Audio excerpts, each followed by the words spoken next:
In Texas, we have a saying, don't start a fight you can't finish. So when a 29-year-old HOA chair tried to evict me on land my family's owned since before she was born, it wasn't just insulting, it was stupid. I'm Colton Briggs. I run a cattle ranch, fix my own fences, and sign deeds older than her makeup routine. She thought her bylaws beat property law. She thought wrong.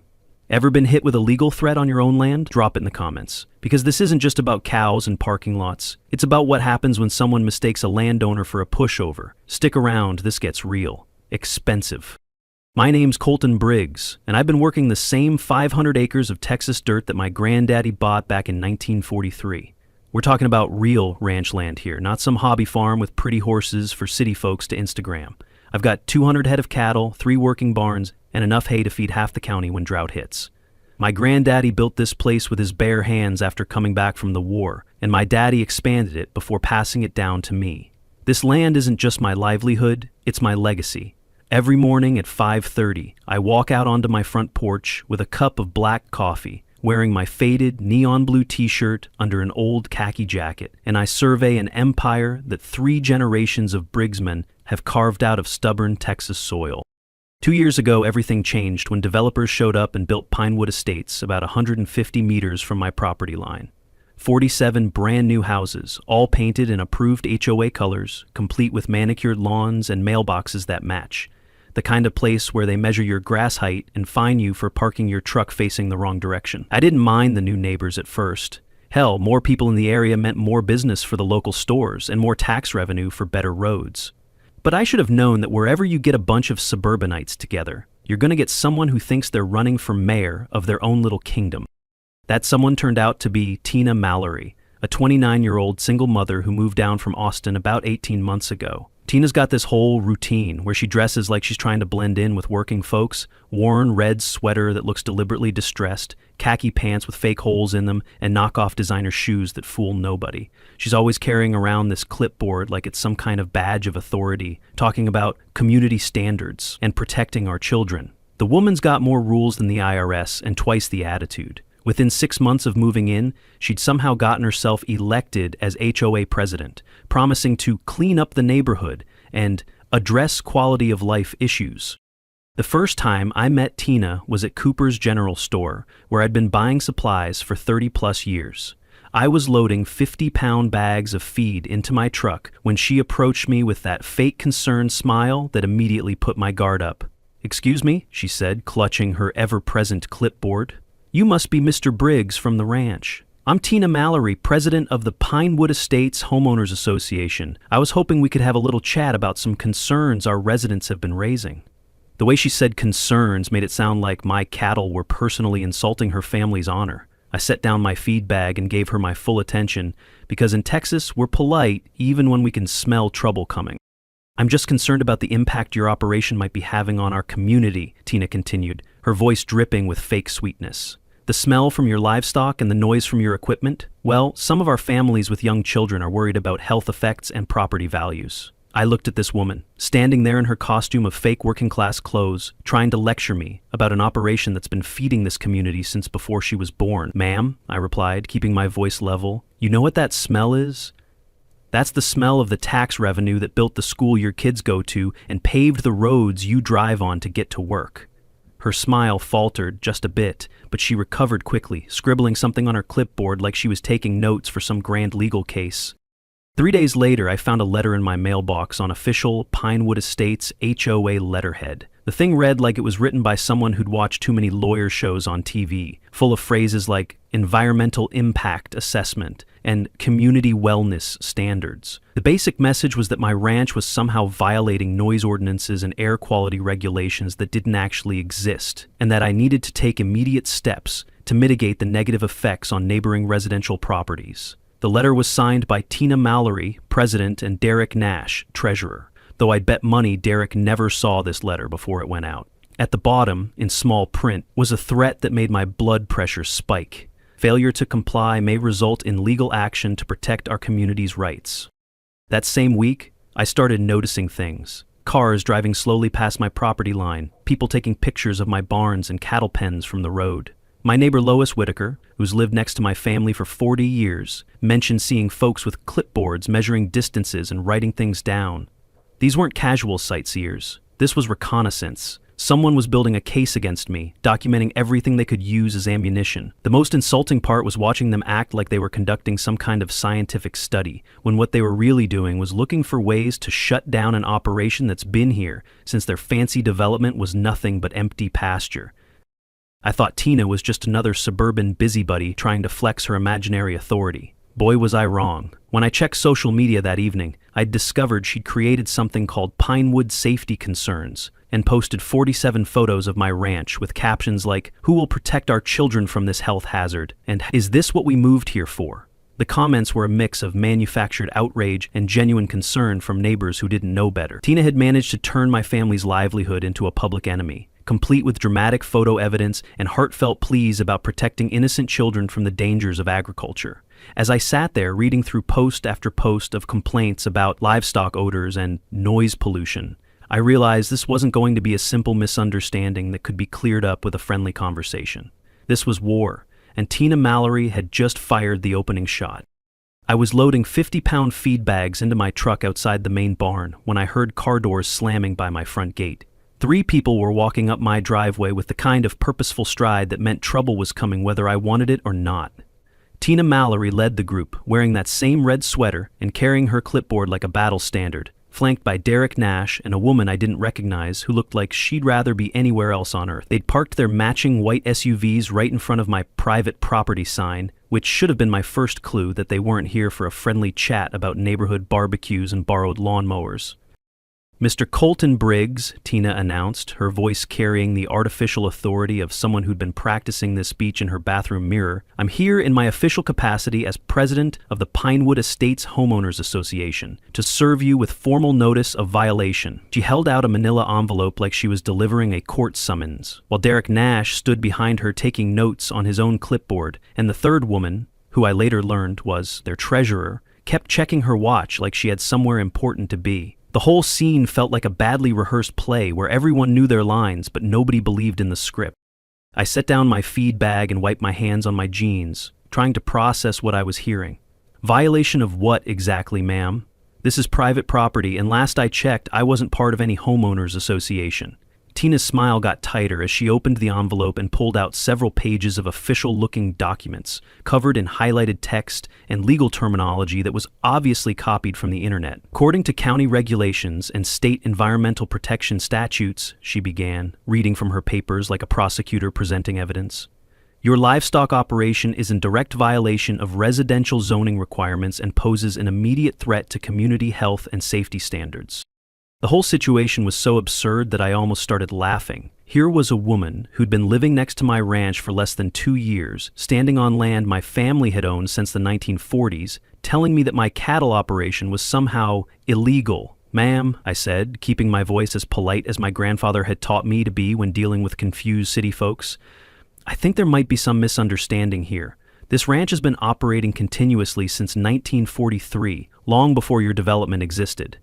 We've got grandfather clause protection that goes back to the original county zoning ordinances." Tina's expression didn't change, but Derek Nash looked uncomfortable and started shuffling his papers like he was looking for something specific.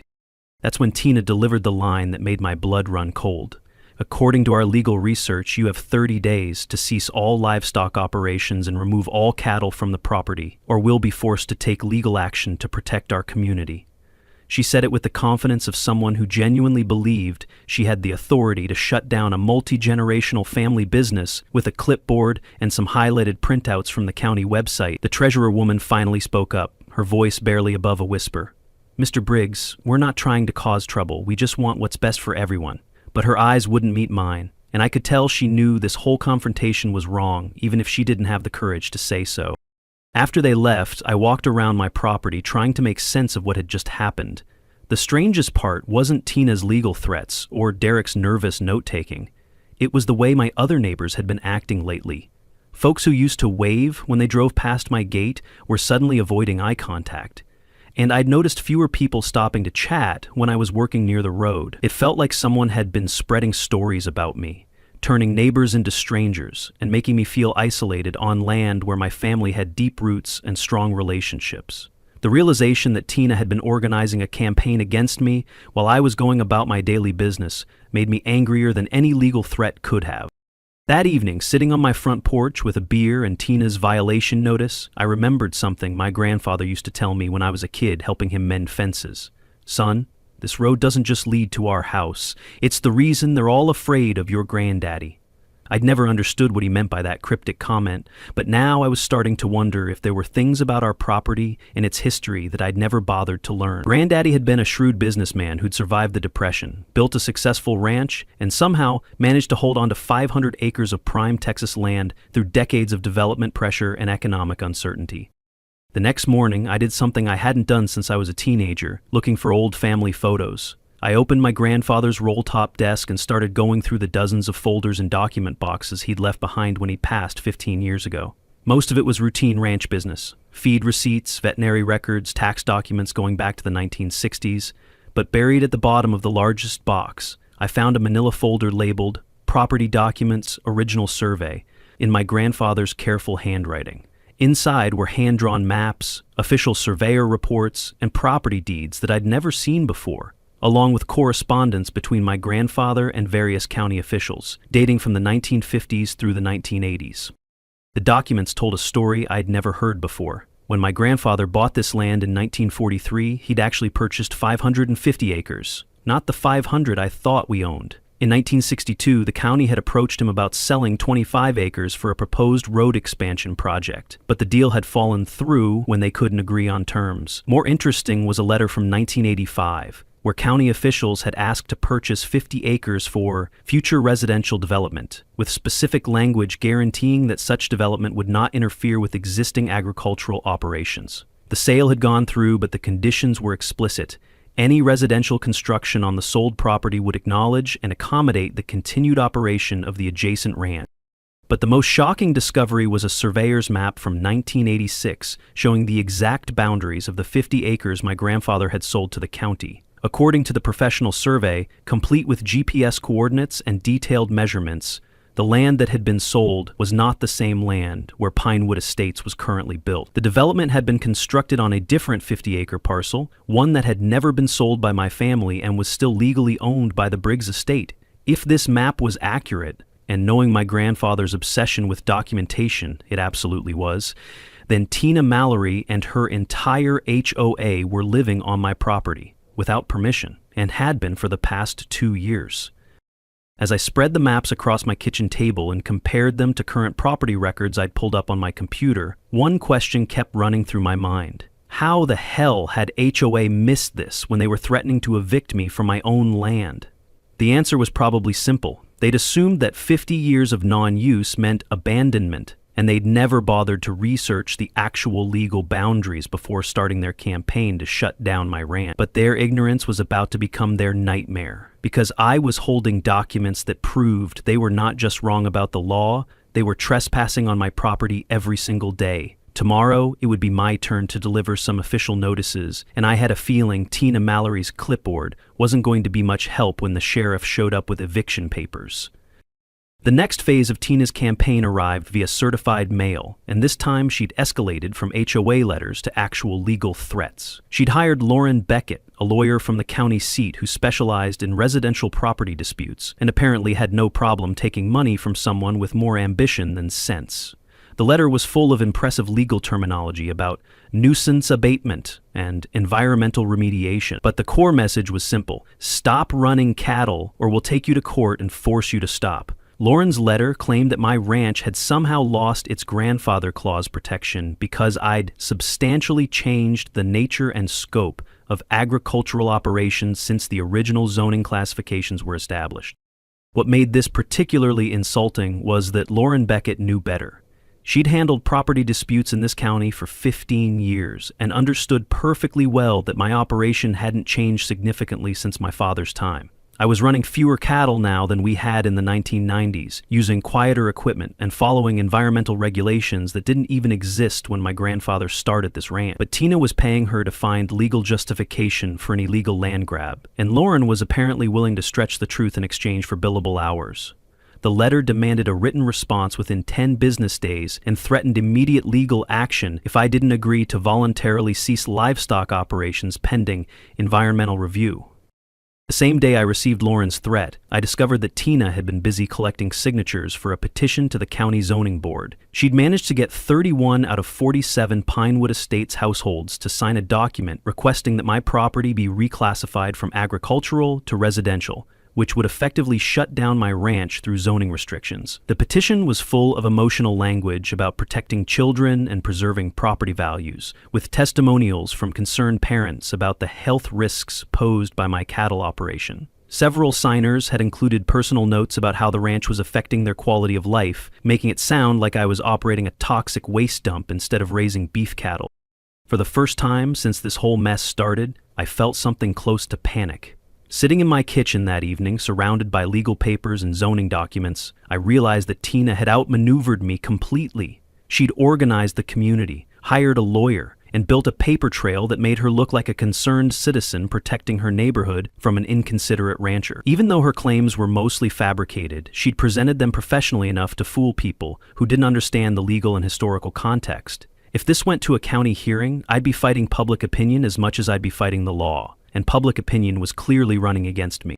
But then I walked out onto my front porch and saw my grandfather's old survey stakes, still visible in the moonlight after all these years, and I remembered something he used to tell me. Sometimes you have to play the game by their rules, but you better make sure you play it better than they do. Instead of feeling defeated, I started feeling something I hadn't experienced in years, genuine excitement about a challenge that required both intelligence and patience. Tina Mallory had made the mistake of thinking she was dealing with a simple country boy who'd roll over when faced with legal pressure and community organizing. She was about to learn that this country boy had been dealing with government bureaucrats, livestock markets, and property law longer than she'd been alive.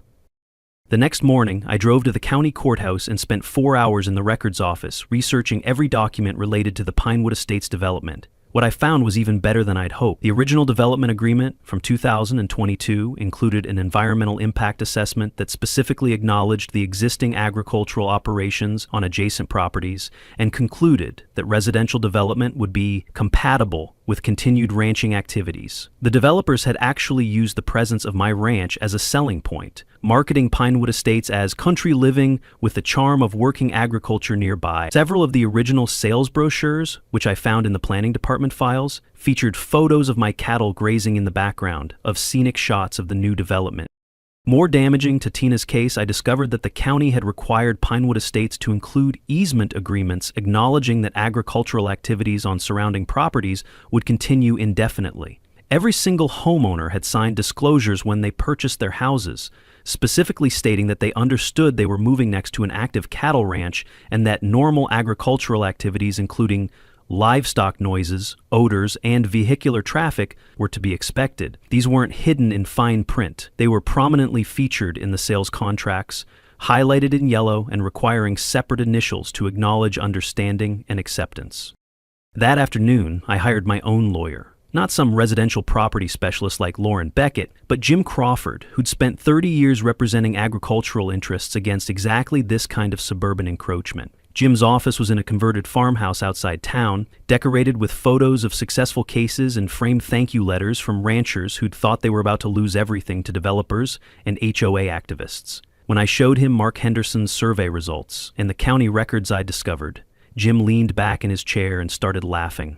"Colton," he said, "in 30 years of practice, I've never seen someone hand me a more clear-cut case of legal overreach combined with actual trespassing. This woman isn't just wrong about the law. She's been breaking it every day for 2 years." The final piece of my counterattack came from an unexpected source.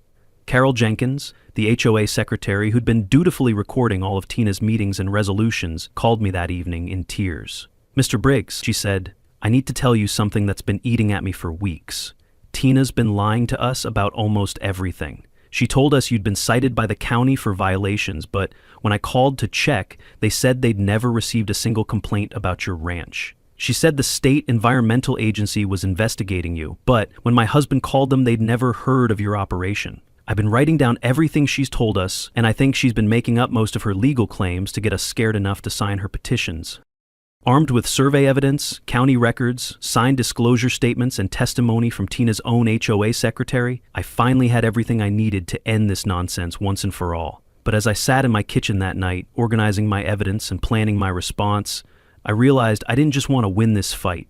I wanted to teach Tina Mallory and everyone like her a lesson they'd never forget. She'd spent 2 months trying to destroy my livelihood based on lies and manufactured outrage. She'd organized my neighbors against me, threatened my property rights, and tried to use legal intimidation to steal land my family had owned for 80 years. Simply proving her wrong wasn't enough anymore. It was time to show her what happened when someone mistake a Texas rancher for an easy target. The private investigator I hired was recommended by Jim Crawford, who'd used detective services before when dealing with particularly dishonest opponents in agricultural disputes. Sarah Martinez, no relation to lawyers or HOA politics, ran a small but thorough investigation firm that specialized in background checks and document research for legal cases. What Sarah discovered about Tina Mallory's history made me realize I wasn't dealing with just an overzealous neighbor, but with someone who had a pattern of creating problems wherever she lived. This wasn't Tina's first rodeo when it came to harassing people with clipboard activism and manufactured community crises. According to Sarah's report, Tina had been involved in serious disputes at 2 previous HOA communities in Austin, both of which had ended with legal action against her personally. In the first case, she'd been sued for harassment and defamation after organizing a campaign against an elderly man who kept chickens in a neighborhood where backyard poultry was perfectly legal. She'd created social media groups, circulated petitions, and even called animal control multiple times with false reports, until the city attorney had to intervene and threaten her with criminal charges for filing frivolous complaints. The second case was even worse. She'd been permanently banned from serving in any leadership role in an HOA after using community funds to hire a lawyer for personal disputes that had nothing to do with association business. More interesting was what Sarah discovered about Tina's current financial situation. Despite presenting herself as a concerned single mother just trying to protect her investment in Pinewood Estates, Tina had lied on her mortgage application about her income and employment status. She'd claimed to work as an architectural consultant when applying for her home loan, but she was actually a part-time customer service representative for an insurance company, supplementing her income by selling makeup and supplements through multi-level marketing schemes. Her actual gross income was less than half what she'd reported to the bank, and she was already 3 months behind on her mortgage payments despite living in the house for only 18 months.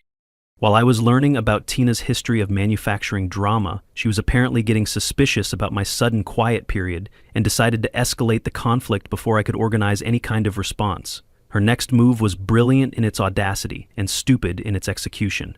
She filed a complaint with the county health department, claiming that my ranch was violating food safety regulations and potentially contaminating local water sources. The complaint was detailed enough to trigger an automatic inspection, which meant I'd have to deal with government bureaucrats tramping around my property looking for violations that didn't exist, all while Tina could tell her neighbors that official agencies were investigating my operation for health violations.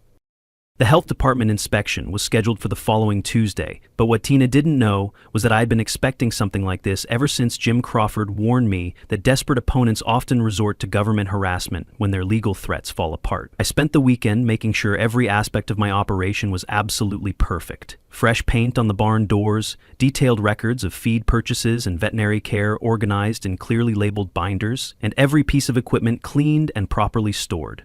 When Inspector Rodriguez arrived with his clipboard and official attitude, he found an operation that was cleaner and better organized than most commercial feedlots, with documentation that would impress a federal audit. 2 hours later, Inspector Rodriguez was shaking his head and apologizing for wasting my time. "Mr. Briggs," he said, "I've been inspecting agricultural operations for 12 years, and your ranch is in the top 5% for cleanliness and record keeping. Whoever filed this complaint either doesn't understand what they're looking at or they're deliberately trying to cause problems for you." He handed me his business card and suggested I consider filing a counter-complaint for harassment if I received any more frivolous reports. "Between you and me," he added, "we're getting tired of spending taxpayer money to investigate fake complaints from people who moved next to farms and then decided they don't like farming." That same week, Tina made her biggest mistake yet by calling an emergency HOA meeting to announce that government health inspectors had been forced to investigate my ranch due to serious safety concerns raised by multiple residents. She'd planned this meeting like a victory celebration, complete with printed handouts about property values and community safety, expecting to rally the neighborhood around the narrative that official authorities were finally taking action against the dangerous cattle operation next door. What she didn't expect was for me to show up with Inspector Rodriguez's clean bill of health, complete with his written report stating that my ranch posed no environmental or health risks to surrounding properties. The meeting was held in the Pinewood Estates Community Center, a converted double-wide trailer that served as headquarters for HOA business and neighborhood social events. When I walked in, wearing my best khaki jacket over that neon blue shirt, carrying a folder full of official documents, the room went completely silent. Tina was standing at the front with her red sweater and clipboard, in the middle of explaining how the health department investigation proved that concerned residents had been right all along about the dangers posed by my operation. The look on her face when she saw me was worth every hour of stress she'd put me through over the past 2 months. She knew immediately that something had gone very wrong with her carefully planned narrative. "Good evening, neighbors," I said, walking to the front of the room and setting my folder on the table where Tina had spread out her anti-ranch propaganda. "I'm Colton Briggs, and I understand there's been some concern about my family's ranch operation. I thought you might be interested in seeing the results of the county health inspection that was completed yesterday." I opened my folder and pulled out Inspector Rodriguez's report, reading aloud his conclusion that my ranch exceeds all applicable health and safety standards and poses no risk to surrounding residential properties. The silence in that room was so complete you could have heard a pin drop on the carpet. But I wasn't finished. I pulled out Mark Henderson's survey report and spread the official boundary map on the table where everyone could see it. I also thought you might be interested to know that according to this professional survey, completed last week by Henderson Surveying, your parking lot and entrance road are actually built on my property. The gasps and murmurs that rippled through the room told me that this information was news to everyone except Tina, who'd gone pale under her makeup and was gripping her clipboard like a life preserver. "Now, I'm not an unreasonable man," I continued, "but I think it's time we had an honest conversation about property rights, legal boundaries, and what it means to be good neighbors in a community where some folks have been here a lot longer than others." The community meeting that followed my revelation about the parking lot was unlike anything Pinewood Estates had experienced since its founding. 35 residents showed up, which was the largest turnout in the development's history, and the atmosphere was electric, with tension and confusion. Tina tried to maintain control by claiming my survey was somehow fraudulent or outdated, but when I offered to let anyone call Mark Henderson directly to verify the results, her arguments fell apart faster than a house of cards in a tornado. Carol Jenkins, who'd been Tina's loyal secretary for months, publicly apologized to me and admitted that she'd been recording minutes for meetings where Tina had repeatedly lied about having official support for her anti-ranch campaign. One by one, the residents who had supported Tina's crusade began standing up to confess they'd been misled. Derek Nash admitted he'd signed documents without reading them, trusting Tina's claims about legal authority. Lisa and Mark Porter revealed they'd moved here specifically to live near working agriculture and had been manipulated into believing something had suddenly changed to make the ranch dangerous. 15 families publicly withdrew their signatures from Tina's petition, and another 8 requested copies of their original purchase agreements to verify what they'd actually signed when they bought their homes. The meeting that was supposed to be Tina's victory celebration had turned into her complete public humiliation, as neighbor after neighbor acknowledged they'd been fooled by her manufactured crisis. When the meeting ended 2 hours later, Carol Jenkins resigned as HOA secretary and volunteered to help correct the meeting minutes from previous sessions where Tina's claims had been recorded as facts instead of unsupported allegations. Most importantly, the residents voted to suspend all HOA actions related to my ranch, pending a complete review of their legal authority and obligation. Tina was left standing alone at the front of the room, still clutching her clipboard, looking like a general whose army had just deserted en masse. The woman who'd spent months organizing a community uprising had managed to unite the entire neighborhood against herself instead. But I wasn't ready to declare victory just yet. The next morning, I had Mark Henderson install official survey markers at the exact boundaries of my property, including bright orange posts marking the corners of the parking area that belonged to me. Then I contacted a local sign company and ordered professional, private property, and no trespassing signs to be installed at every point where Pinewood Estates residents were accessing my land without permission. Finally, I sent certified letters to every household in the development, informing them that they'd been parking on private property for 2 years, and that I was prepared to negotiate reasonable use agreements for a monthly fee of $400 per family. The reaction was immediate and dramatic. My phone started ringing at 6 in the morning with calls from panicked residents who suddenly realized they might not be able to park their cars or access their own homes without paying rent to the neighbor they'd been trying to shut down for months. Some were angry, demanding to know how I could hold their parking hostage, but most were apologetic and eager to negotiate. They'd finally understood that the power dynamic they thought existed, suburban homeowners versus isolated rancher, was actually the exact opposite of reality. I held all the cards, and I'd been holding them since the day my grandfather bought this land in 1943. Tina's response was predictably desperate and legally questionable. She hired a new lawyer from Dallas, paying $5,000 up front for someone who promised to aggressively pursue all available remedies against what she called my extortion scheme.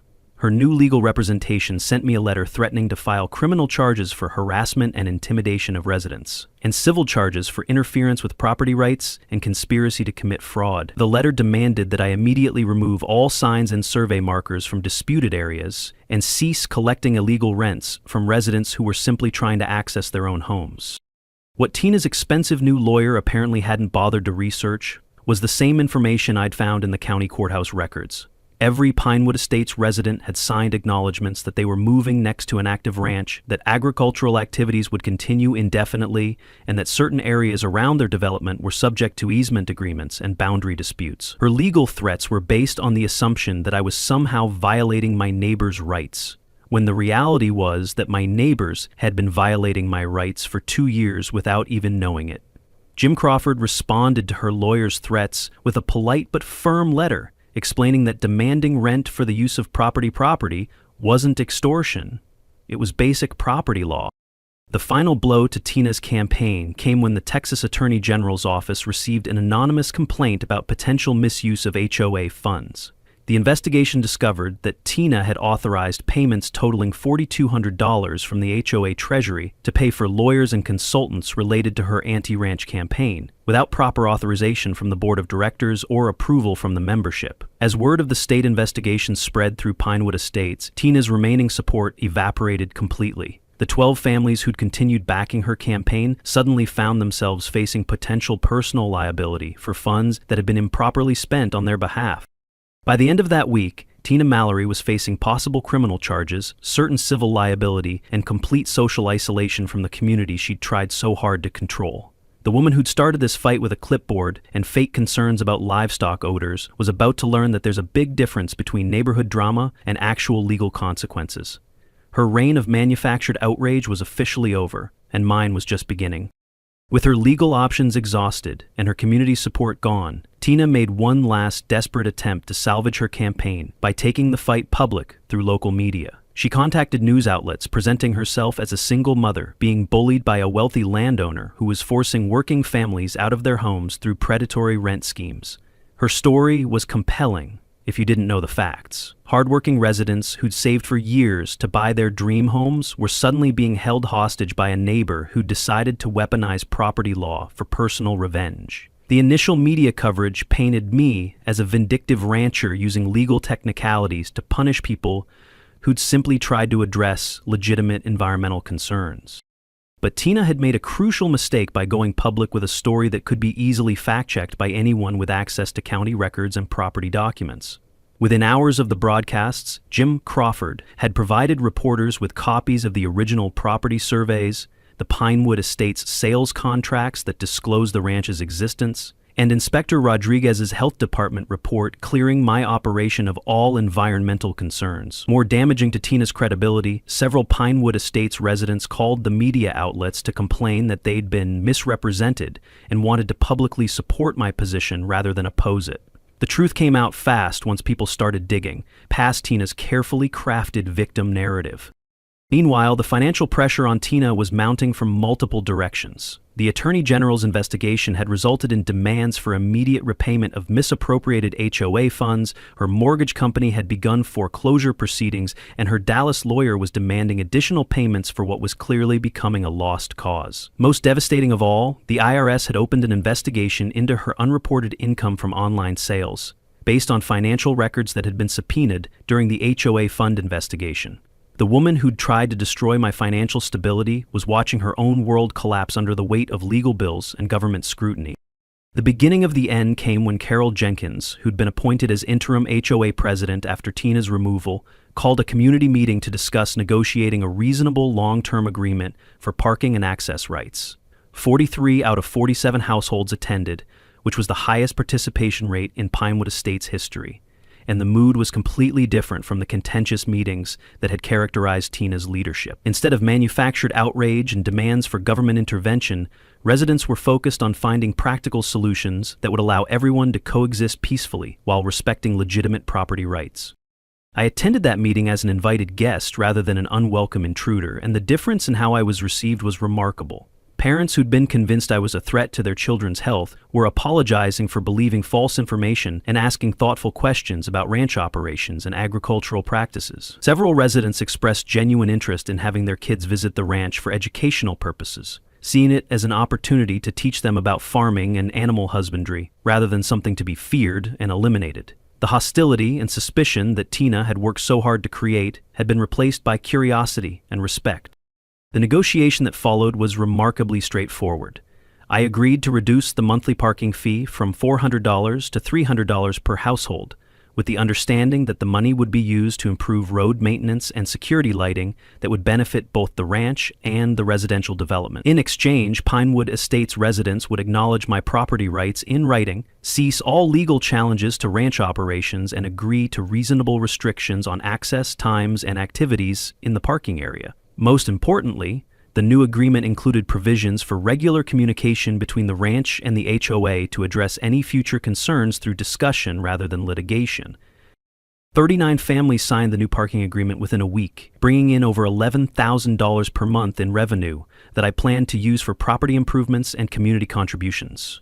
The 8 families who initially refused to sign eventually changed their minds when they realized they'd have to park on the street and walk several hundred yards to reach their homes. By the end of the month, every household in Pinewood Estates had accepted the new arrangement and acknowledged that it was more reasonable than continuing the legal battles that had already cost the community thousands of dollars in wasted HOA funds and legal fees. Tina Mallory had become a pariah in the community she'd tried so hard to control. Her house went into foreclosure after she failed to negotiate a payment plan with her mortgage company, and she was forced to move back to Austin while dealing with the criminal investigation and civil lawsuits that had resulted from her mismanagement of HOA funds. The woman who'd spent months demanding that I be driven off my own land had ended up driving herself away instead, leaving behind a community that was stronger and more unified than it had been before her divisive leadership. Justice had been served, but the best was yet to come. 6 months after Tina Mallory packed up her red sweater and clipboard for the last time, I received an envelope with no return address, containing a brief handwritten note on plain stationery. "Mr. Briggs," it read, "I want to apologize for everything that happened. I was wrong about your ranch, wrong about the law, and wrong to try to turn your neighbors against you. I hope you can forgive me and that the community can move forward in peace." The note was signed simply Tina, and despite everything she'd put me through, I felt a mixture of satisfaction and sympathy reading those words. She'd learned a hard lesson about the consequences of picking fights you can't win, but at least she'd learned it. The aftermath of Tina's departure had been swift and decisive. She'd been required to pay full restitution for the misused HOA funds plus penalties, faced significant IRS fines for unreported income, and lost her home to foreclosure.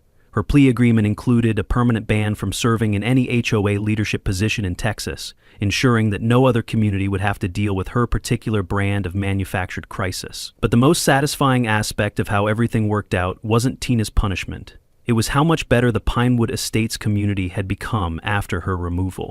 Carol Jenkins had been elected as the permanent HOA president, running on a platform of transparency and cooperation that was the exact opposite of Tina's authoritarian approach. Derek Nash had completed a financial management course and was providing monthly reports that actually made sense. The association's meetings had become productive discussions about genuine community issues instead of rallies for manufactured outrage. The monthly parking fees I collected had grown into a significant revenue stream that I used to upgrade shared roads, install better security lighting, and contribute to the county's agricultural education program.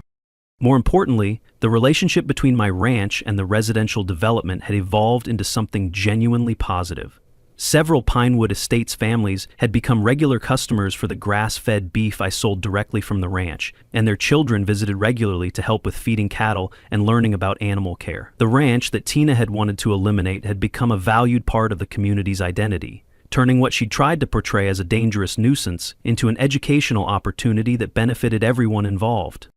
The legal precedent established by my successful defense of property rights had caught the attention of agricultural advocates throughout Texas, and Jim Crawford had been invited to speak at conferences about strategies for dealing with suburban encroachment on farming operations. The Texas and Southwestern Cattle Raisers Association had published a case study of the Pinewood Estates situation, using it as an example of how proper documentation and patient legal strategy could overcome even well-organized campaigns of harassment.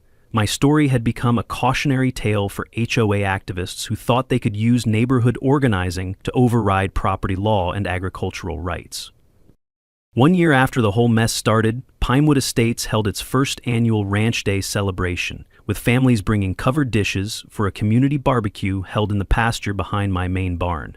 Kids who'd been taught to fear my cattle were now comfortable enough to help with feeding and grooming, while their parents asked thoughtful questions about sustainable agriculture. The event raised money for the county's agricultural education program and strengthened relationships between suburban families and the working ranch that had become an integral part of their community's character. As I stood on my front porch that evening, watching the last of the Pinewood Estates families pack up their picnic supplies and head home, I reflected on how much had changed since Tina Mallory first approached me with her clipboard and fake concerns. The woman who'd tried to destroy my livelihood had inadvertently created something better than what existed before. A community where suburban families and agricultural operations coexisted with mutual respect. Her attempts to divide us had ultimately brought us together, and her efforts to eliminate the ranch had made it more important to our neighbors' lives than it had ever been before. The lesson here isn't complicated. When someone tries to intimidate you off your own land, make sure you know exactly where your property lines are and what rights you actually have. When they organize your neighbors against you with manufactured complaints, respond with facts and documentation rather than anger. And when they hire lawyers to threaten you with legal action based on laws that don't exist, hire better lawyers who understand property rights. Most importantly, remember that bullies count on their targets being too intimidated or ignorant to fight back effectively. The moment you prove you're neither, they usually fold faster than a house of cards in a stiff breeze. Tina Mallory learned that lesson the hard way, and she'll remember it for the rest of her life.